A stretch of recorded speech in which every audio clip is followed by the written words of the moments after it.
Student activists have staged a climate protest outside the Prime Minister's Sydney residence in Kirribilli.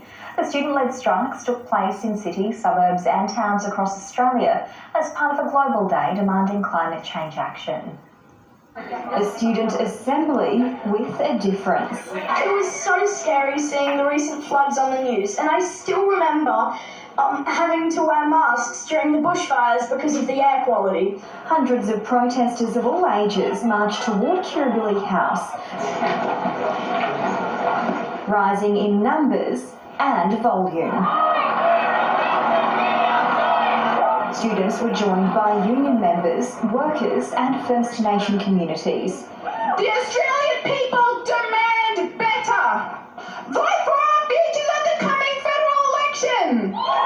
We'd like to say, Scott Morrison, stop stealing our futures!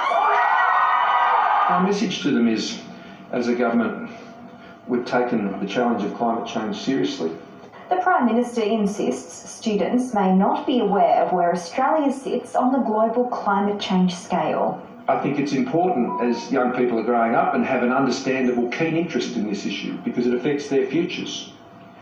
But I would encourage them to understand that Australia, contrary to what they might be being told by many people with other agendas, Australia is reducing its emissions by around 20%. The protesters are also calling for 100% public renewable energy and guaranteed employment for fossil fuel workers.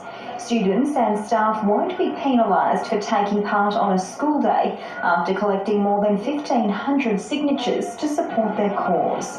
Education authorities are encouraging them to return to the classroom and to protest over the weekend or on school holidays. Patients will soon undergo a world-first trial for 2 COVID-19 vaccines produced in Melbourne. Developers say the vaccines have potential to be superior to existing jabs and offer more protection against mutating variants.